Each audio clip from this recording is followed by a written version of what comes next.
Hey y'all, welcome back. If you're new here, my name's Tiffany Garuba and you're here with my podcast Sit Down Sundays, where we talk about lifestyle, mental health, dance, and growing into our best selves together. I'm kind of like your twin sister on this podcast. We really just talk about anything and everything, majority of the time focusing on becoming our highest selves. And if that's something that interests you, make sure you stick around. Make sure you go ahead and click that subscribe button and join our little family. Today we're going to continue with our video of getting prepared for 2024, but the majority of what we're going to be doing today is releasing 2023. We're going to be reflecting everything that happened this past year, so let's go ahead and get started. Before you head into a new year, it's extremely important to reflect and release on the old year, this one being 2023, and lucky for you, I have just the guide and the methods to help you do that. With these questions and methods, you'll be ready to enter the new year, leaving all that negativity and everything you want to leave behind in 2023 in 2023. And you'll be fully ready for 2024. Now, if you haven't already, make sure you go watch my other video, making your vision board for 2024 and also setting goals for 2024. If you watch those two videos and you also watch this video, you'll be fully prepared to enter the new year. The first thing that you want to do to reflect on this past year is actually do a self-evaluation. One thing you want to make sure you look at is all the goals that you had in 2023. Did you accomplish them? Did you not accomplish them? Why or why not? Even if you did accomplish your goals for this year, I want you to figure out why and what exactly made you accomplish those goals this year. Was it your habits? Was it your routine? So that way you can keep those things going in 2024 and accomplish even more. But if you didn't accomplish all your goals in 2023, I want you to try and figure out why. Try and figure out what is hindering you or what was hindering you from allowing you to complete those goals. Ultimately, what's limiting you from reaching your full potential, or what is it that you keep messing up on? It's really important to have enough self-awareness to be able to pinpoint these things about yourself and to be honest about them so you can change. Some questions you can ask yourself are, did I not have a plan? Did I procrastinate? Do I have a fear of being seen? Do I have a fear of being perceived? Did I not have good organization or time management skills? Was I not disciplined enough? What you need to understand is that some goals need readjusting and they just need to be made smaller, and other goals are just you not being good at planning. So did you overshoot? Or was it the lack of planning? Overshooting a goal can look something like, I want to take 5 dance classes in a day. If I were to write that goal down, that goal would need some readjusting because I physically cannot do 5 dance classes in a day. Maybe at 18 years old, I could do 5 dance classes a day, but in this stage of my life, that does not align with my schedule. 2 classes, okay, maybe, and that's a smaller goal. That is something that I can actually achieve. 5 dance classes a day. First of all, if you're taking 5 dance classes a day, the next day you're probably going to be really sore and not be able to take 5 dance classes. So that's an example of a goal that could use readjusting, just making a little bit smaller. The goal doesn't have to change completely because you still want to make it to a dance class every single day, but 5, like I said, when I was 18, I had to hit 5 classes a day because I was part of a professional semester program. We had this little card. We had to hit, 15, 20 classes a week, and that included me taking 5 classes a day.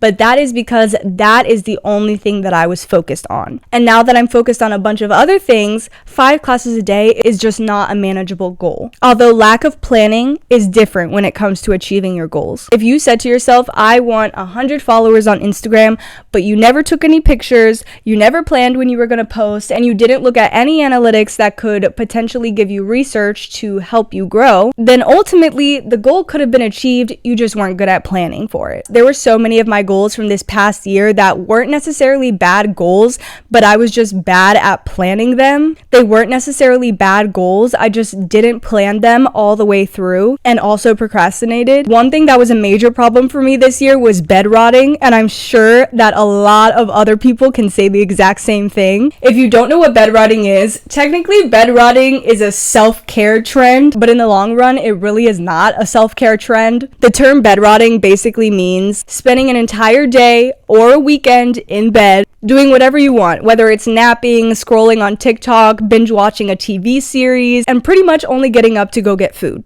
Now, this does sound nice, okay? This is nice. It's a great thing to do, especially when you actually do need some rest because you've been just working so hard or whatever it may be. But when you do this for days and days and days and it turns into weeks, etc., it's not good. It's not good. It's not self-care anymore. It feels good at first, but after a while, it doesn't feel good and you just can't get out of the habit. If that's you, because that was also me, that was so me this past year. But if that's you, some advice that I can give you to help is to actually schedule in your bed rotting times into your schedule. It helps a lot, okay? I'm telling you, it works. And you can do this with other things too, like worrying, procrastinating, bed rotting. All those things, you can schedule them into your routine. And I know it's like, but I don't want to schedule bed rotting. Like, I want to bed rot whenever I want to. But sometimes you can't do that, okay? Sometimes you have shit that you need to do and you cannot bed rot. And we all love bed rotting, okay? It's something that it's literally amazing. We all love our beds. I get it. So schedule a time for you to do that. So that way you are still able to do it. You still have the bed rotting to look forward to. It's just not taking up that much of your time. It's not taking up your whole entire day. Because listen, I look forward to these bed rotting sessions in my schedule, okay? I look at it and I'm like, oh yes, like I just have to do this one little thing, and then once I'm done with this one little thing, I can go rot in my bed. But if I don't complete that thing, then I don't get to rot in my bed. It also works as a form of incentive. Do it, I'm telling you. Now to me, what did you accomplish this year, or what did you not accomplish this year, and why, is one of the most important questions that you can ask yourself when you're reflecting on this past year. But I'm going to give you a list of some other questions as well that I like to ask myself to reflect on the last year. There are going to be two sets of questions. One set of them is going to be a set of long form questions in which you can write as much as you want, okay? You can write a paragraph for each question. You could write for 5 minutes. I don't care what you do. This is your reflection, okay? As for me, mine are all about a paragraph long, each reflection to each question, but it's really up to you. If you feel that one sentence is a reflection of that question, then by all means, write one sentence. But the first set of questions is going to be long form, and then the second set of questions are just going to be really short answers that are just the first thing that pops into your head. We're going to start with the long form questions first. Now, the first question is kind of related to what did you accomplish and what did you not accomplish, but the question is, what was your biggest challenge of this year? Personally, my biggest challenge this year was my depression. It lasted like 3 or 4 months. It was one of the worst depressions that I've ever been through, and I would say that I've been through 3 really hard depressions in my life, okay? One of them was like when I was a kid. Horrible. That was the worst one because I was a kid and I didn't know how to come out of it. I didn't know if I was going to come out of it, etc., etc. Just a lot of things, okay? We can talk about that in another video. And then my second major depression was during COVID, actually, but it had nothing to do with COVID. It had to do with the Black Lives Matter protests. That really took a whole toll on me. And it also made me figure out why I was so depressed when I was a kid. And then this last one, this depression that I just went through, was my third hardest depression that I've ever been through. It really took me out, okay? And it took me out in a way that was different than my other depressions. This one took me out just because it was about me and my goals and my dreams. I was like, can I do this? Am I even worthy of this? That was a big one. Am I worthy of these goals? You know what I mean? And some of the things that I learned from it that I'm still learning to this day are changing my negative thoughts into positive actions and positive behaviors. And I say this because you have negative thoughts, right? But you have the ability to get up, to physically get up and go do something positive. Go do something that will make you feel better. And we're going to talk about that a little bit more later in the podcast. Another thing that I learned is that I overanalyze everything. Genuinely, everything. I'm an overthinker. Point blank, period. If you know me, anybody that knows me knows I'm an overthinker. I think of every single situation, possibility, everything that could happen from a specific situation, and I think about it 30 times over. That is something that needs to stop. Like, that's something that I learned that needs to stop. It's good to ask yourself the hard questions, but sometimes asking yourself too many hard questions can be detrimental to your mental health. I can tell you from personal experience. Some things you don't gotta question. You don't gotta list out every single bad thing that could happen, every single good thing that can happen. It doesn't help. It doesn't help for majority of stuff. I also continuously learn, and I tell this to multiple other people, but I just continue to learn this every single time, is just that it's okay to not be okay. Okay, like everybody says that. It's one of the quotes that I use in my own brand, but it's okay to not be okay. You don't have to be happy all the freaking time. It's not even possible to be happy all the freaking time. Like, You have to go through the lows in life in order to have the highs, so you're not gonna be happy all the time, and that's okay. My depression was so hard, but going through it and even coming out of it, I knew that I was gonna be so much stronger as a person and mentally, and I was gonna know so much more about myself after the fact, which I do. I know so much more about myself now, and I'm like, dang, that was really tough, but you know what? I'm killing the game now. And if I didn't go through that, I probably wouldn't be killing the game now. So the next question that I want you to ask yourself is, what were your biggest wins from this year? This also goes with what did you accomplish? And also, what are you proud of yourself for? Now, this question, the goal of it isn't to be something so amazing, okay? That's more for the accomplishment question, and whether the stuff that you said was amazing or not, it doesn't really matter. For this question, this can be anything. It could be something even within yourself. It doesn't need to be some big accomplishment or some big thing that you did, because we already had a question like that. It could be something simple, like just along the lines of, I'm proud of myself for setting my first boundary this year. It doesn't have to be something so big. For example, something that I'm going to write down for this question is, I'm personally so proud of myself for getting out of my depression. Especially for someone who isolates during their depression and during their hard times, I'm proud of myself for just making myself feel better. I'm proud of myself for taking care of myself even when I was sad. Like I said, my depression was basically about quitting all my dreams and just packing up and going home. So ultimately, I'm proud of myself for not doing that. The next question has to do with the resources that you had during the year. The first question being, what helped you get through this year? For example, was it your friends? Was it your family? Was it your routine? Was it your habits? Was it your boundaries? And the next question is, who mattered? Now, this question, I really want you to sit down and figure out who mattered this year. Who was there for you? Who wasn't there for you? I want you to be real specific and real. I want you to be honest with yourself, because it's time to cut out those relationships that are not serving you anymore. One of the things that I wrote that helped me get through my year was actually my job. I had a morning job that I had to be at 6:45 in the morning to 8:45 in the morning. Now, let me tell you, that got me out of freaking bed. That routine actually helped me a lot, because I had to get myself up in the morning. It kept me consistent throughout my mornings. I had a morning routine. I would go to work, I would come back, I would have breakfast, and then the bed rotting would start because of my depression, okay? But that routine still helped me regardless of the depression. The next questions have to do with your inner self. How would you describe the version of yourself from this past year?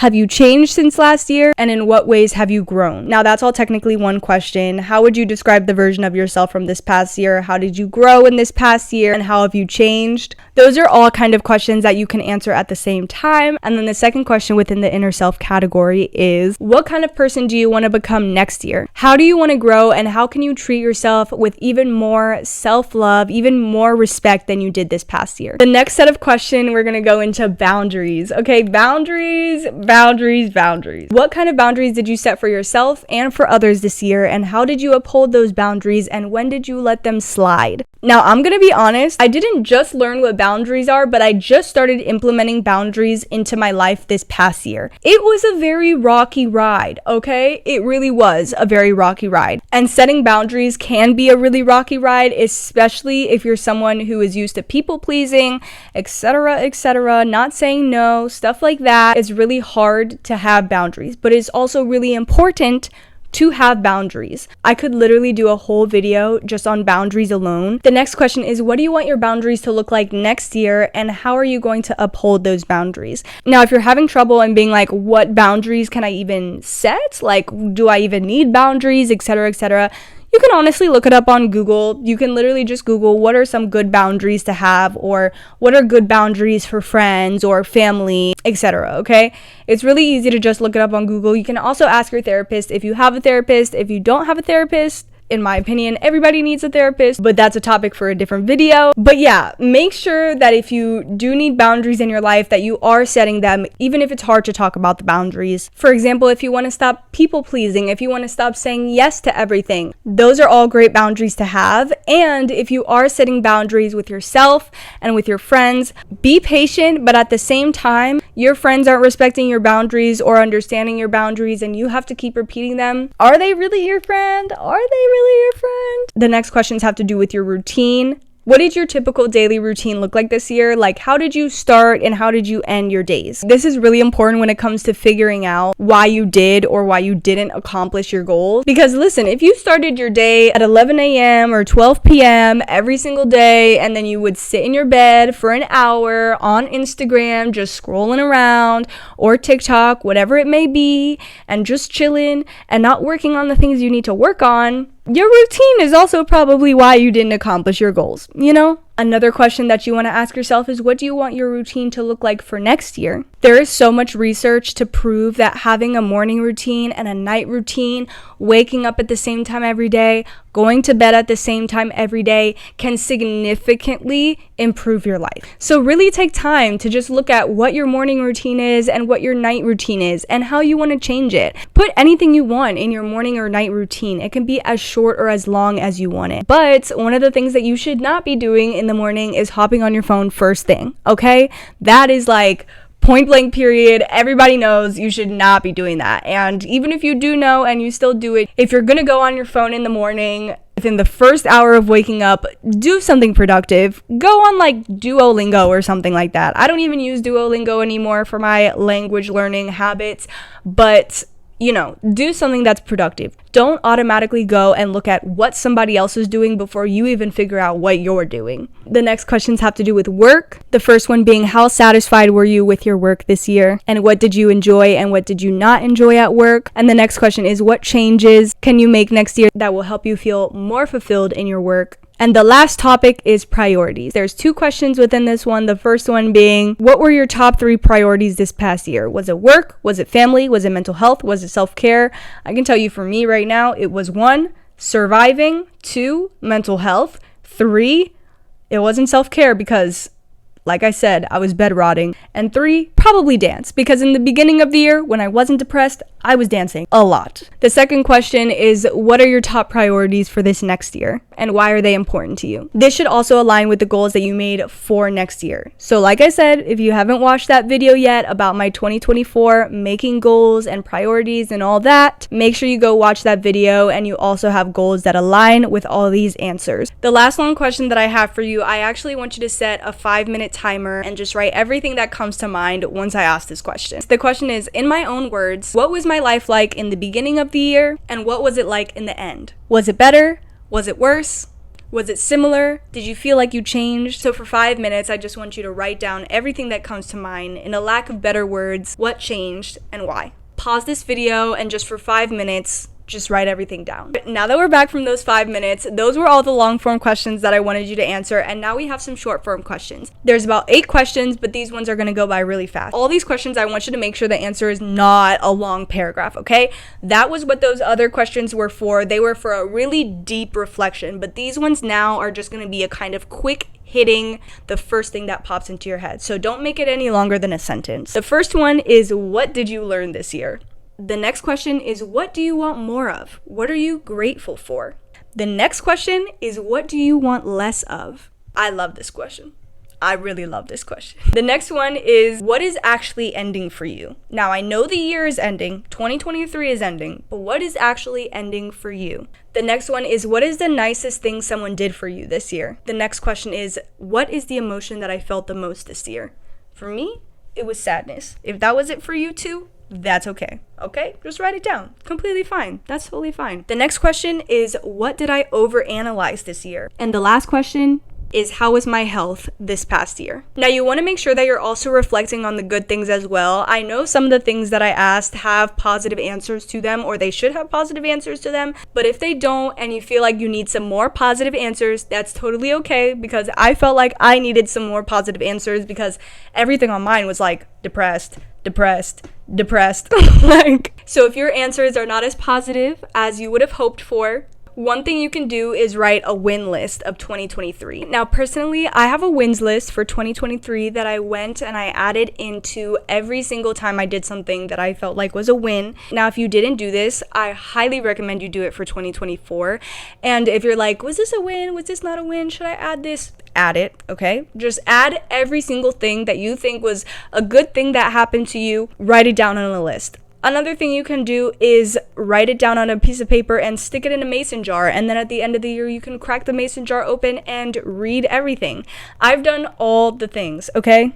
But make sure you have a list of wins. Now, if you didn't do that for this year, just write down all the wins that you can remember, whether they're small or big. And these also kind of have to do with your accomplishments. But if you can't think of anything off the top of your head, go through your camera roll. I'm telling you, it will make you remember things that you probably forgot that you even did. Especially if you're the type of person who's just go straight on to the next thing. Once you've accomplished something, you don't even celebrate it and you just head on to the next thing. If you're that type of person, go through your camera roll. I'm telling you, it will open your eyes and you'll be like, oh my gosh, I really did that. I really did that damn thing. Now that we're done with reflection questions, it's actually time to clean up and organize your physical life. The first and probably the most obvious thing that you should clean up and that you should organize is the environment that you live in. Do a gigantic, and I mean gigantic, environment declutter and clean up. I'm not just talking about clothes, even though that's probably the most significant thing that you're gonna get rid of, but I'm talking like go through your nightstand. Like what's in your nightstand drawer that has been there for months that you don't even use? And go through your fridge, go through your pantry. Are there chips in there that are so old that you can't even eat them anymore? It's been proven in so much research that your environment is a direct reflection of your mental space and what your life looks like. So let's go ahead and clean it out. Let's clean it out, okay? Take a look around. Are there pieces of paper? Are there letters that you don't need anymore? And lastly, the clothes. Get rid of the clothes that you don't want. Sell them on Depop, okay? I'm gonna be doing the exact same thing. Right now, I'm in North Carolina. I'm not in my normal space that I would be making my podcast, but if I was home right now, I would be cleaning up all of my clothes. I have so many clothes that I need to get rid of, and I'm the type of person who doesn't get rid of clothes, okay? I love my clothes so much, and I'm always the one that's like, I can upcycle it. I can do something with it. Or, you know, I didn't even know I had this. I can use it in the future. Or whatever the excuse may be. But you gotta get rid of the other stuff to have new stuff come in. So I gotta get rid of those old clothes. I'm also gonna be selling on Depop, so make sure you stay tuned for that because I'll have a lot of stuff put up on there. And I'm for real need someone to take this stuff off my hands. The next thing that you want to go through and get organized is your phone. And I bet you were like, I was not expecting her to say that, but yep, your phone. Go through it and delete all the apps that you don't need, that you haven't used in months, that are taking up space. Your phone should be helping you win in life. It shouldn't be something that's bringing you down, that you want to throw across a room every single day because you hate it so much. Your phone shouldn't be doing that to you. So like I said, the first thing that you need to do is get rid of any unnecessary apps that you don't need. You can always download the app again if you need it, but if you haven't used it in a couple weeks or a couple months, get rid of it. The next thing you want to go through is your pictures. Get rid of any miscellaneous things that you don't need. I have a bunch of screenshots from like months ago that I don't need anymore that I'm going to go through and delete. And a little tip, if you want to start this year with a fresh camera roll with nothing on it, you can actually download your pictures to Google Photos. Now, I'm not sponsored for saying this or anything like that. I just love Google Photos so much. It has helped me out so much in the past. I had a friend who showed it to me and my life has never been the same, let me tell you. I'm the type of person who has like 15,000 pictures and 936 videos on her phone. I have the highest storage of any phone and I still run out of storage sometimes. What you can do is download all your pictures to Google Photos.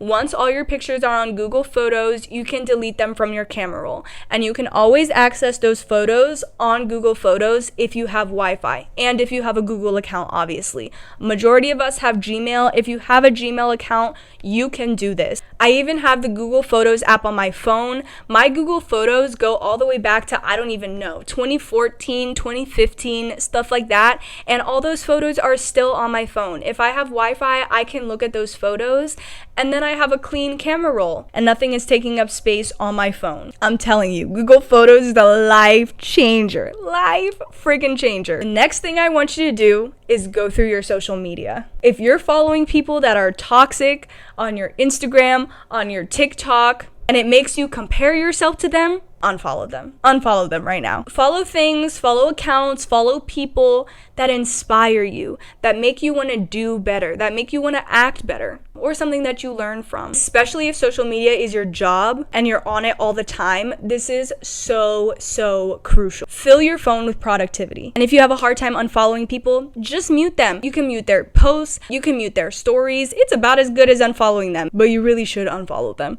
I want to reiterate, your phone should be something that you can learn off of. If you go on your phone first thing in the morning and go on Instagram, you're automatically opening yourself up to comparison.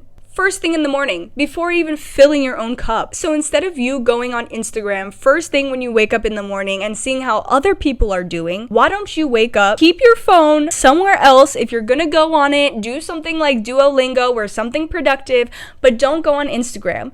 Because if you're gonna go on Instagram, you're just looking at what other people are doing before you even know what you're doing with your day. Ask yourself in the morning how you're feeling first, before you go and figure out how everybody else is feeling on the internet. Because seeing what other people are doing before you even fill your own cup, that's going to affect your day from the very start. Majority of using your phone is to see what other people are doing. And we need to change that. We seriously need to change that. Another thing to organize and reflect on this past year is your eating habits. Did they help you? Did they harm you? You have to remember you are what you eat, so make sure what you're putting in your body is actually helping you achieve the goals that you want to achieve. Look at what you were eating last year and jot down what you would want to keep and what you would want to take out. And this may take some research. It definitely took me some research because there were certain goals that I wanted to hit for next year that I don't necessarily know what the best diet for it is. For example, having clear skin and gaining muscle. We all know that with clear skin, you're not supposed to have any dairy. But aside from that, I needed to figure out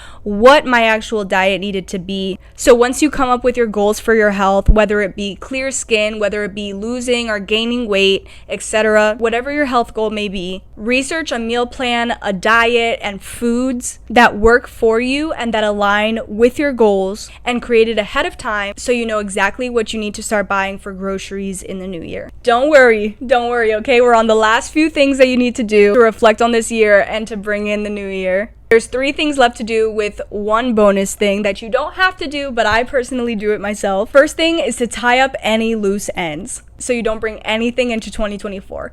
Trust me on this one, because it's going to bring you down. It really is, and it's going to be weighing on your mind if you still have stuff that you're bringing into 2024 from 2023. So just think to yourself, is there anything left that I need to do here in 2023 for me, for someone else? Let's wrap that up, seal it with a bow, and leave it in this year. Second to last thing that I want you to do is make a list of the things that make you feel good and a list of the things that make you feel bad. This probably would have helped me a lot during my depression because, like I said, I'm learning how to exchange my negative thoughts with positive behaviors. So if I had this list of the things that make me feel good and a list of the things that make me feel bad, I can instantly figure out what am I doing that's making me feel bad right now and what from my positive list can I go do that will make me feel good. One of the things that you can put on your feel good list that makes everybody feel good is exercising, getting some form of physical activity. That is something that will make you feel good because it releases endorphins. So that should be on everybody's list, okay? One example that you can put on your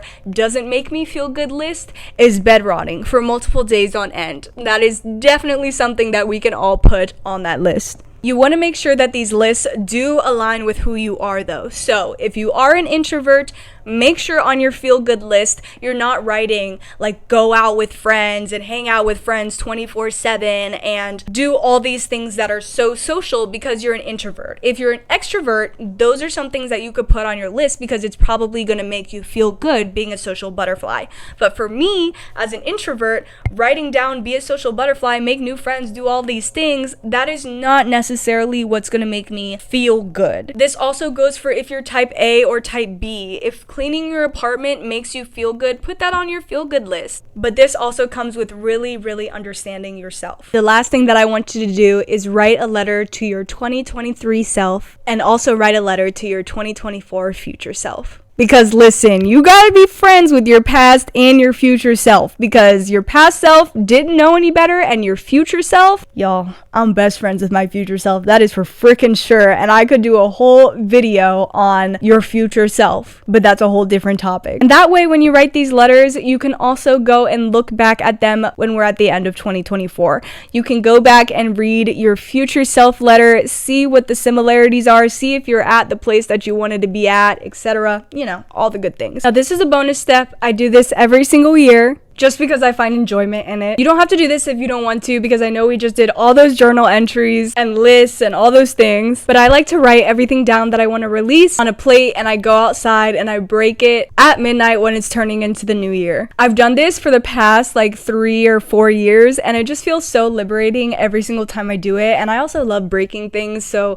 that's just my personal preference. But if you like lighting things on fire, you could also write down everything you want to release on a piece of paper and light it on fire if that's what you would rather do. All you do with the glass plate method is you take the glass plate, and in the middle you want to write what I'm letting go in 2023 or something along those lines. From there, you want to start on the outside. So let's say that this is the plate, right? In the very middle you want to write 2023 things I'm letting go, and then you're going to start from the outside of the plate and you're going to write all the things you want to release, going into a spiral all the way until you hit the center of the plate, to where you hit the 2023.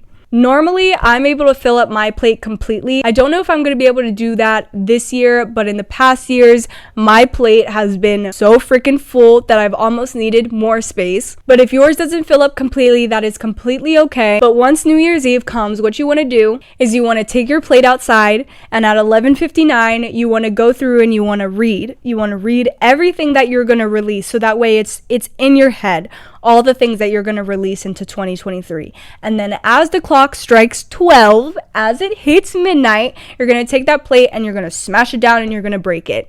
And then that's just going to be everything that you release into 2023. Now, I've had some mistakes doing this in the past. If you are doing this, make sure you have a glass plate, obviously, something that can break. Make sure you do it outside. And also, the first year I did this, I didn't put my plate in a plastic bag, so there was just glass flying everywhere. Please be safe and do not do that. What I want you to do is I want you to put your plate inside a plastic bag and then smash it from there. It works all the same. You still get the plate smashing, but all the glass pieces stay in the plastic bag. But yeah, like I said, one time didn't do that, and I literally had to clean up the glass pieces with a broom in the dark outside. That's pretty much it for this video. I just want to reiterate, the only way to get something different or to have a different outcome in your life, in your goals, whatever it may be, is to change. And changing is completely up to you. It's time to hold ourselves accountable for the way that we're living. If this year kicked your butt, baby, it kicked my butt too, okay? It really freaking did. Just know that you're not alone, that we are going through this all together. I'm telling you, the universe, the sun, the moon, the stars, the planets, everything was messed up this year. It's gonna be better next year, I promise. I promise you, I promise. But that solar system was really putting us through it, okay? They were really putting us through it this year. But now we're on to bigger and better things, and I'm glad that you guys are all here with me to do it. Anyways, thank you guys so much for listening and for watching this episode of my podcast. If y'all enjoyed this video, please give it a big thumbs up. And if you want to hear more about goals and topics like this, please let me know in the comments down below, because I love making videos like this, because this is my whole life. Like, I don't just love talking about this. Like, this is what I do in my life. Like, I'm out here journaling. I'm out here goal making. I'm out here doing the damn thing, okay? So we're doing this together. If you like this type of content, make sure you subscribe to my channel as well. And also make sure you hit that little notification bell so you know exactly when I post. If you want to catch me on a more daily basis with a little bit more of a look into my life, into my personal life, make sure you watch my weekly vlogs here on YouTube, but also make sure you follow my TikTok and my Instagram. My Instagram is Tiffany Garuba and my TikTok is Tiffany.Garuba. I hope you guys have such an amazing rest of your week. Remember to be kind to yourself and to be kind to others. Say something nice to someone that you don't know. I promise you it'll make their whole entire day. Like, they'll be thinking about it the rest of the day. I promise you. Because whenever somebody I don't know gives me a compliment, I'm like, that person really just said that to me. And I literally think about it for the whole rest of the day. And I go home and I call my mom. I'm like, Mom, this person today said I was pretty. Oh my God. Like, I'm telling you, just do it. I love you guys so much. And just an FYI, I won't be posting this Sunday because this is going to be the last podcast of the year. We closing out 2023. So congrats to that. The last video of the year. Be safe this New Year's Eve, y'all. And I will see you guys next year. Happy 2024, friends. Mwah. Been trying to feel pleasure with my eyes wide shut, but it keeps on moving. I blame it on a model bra with the Hollywood smile.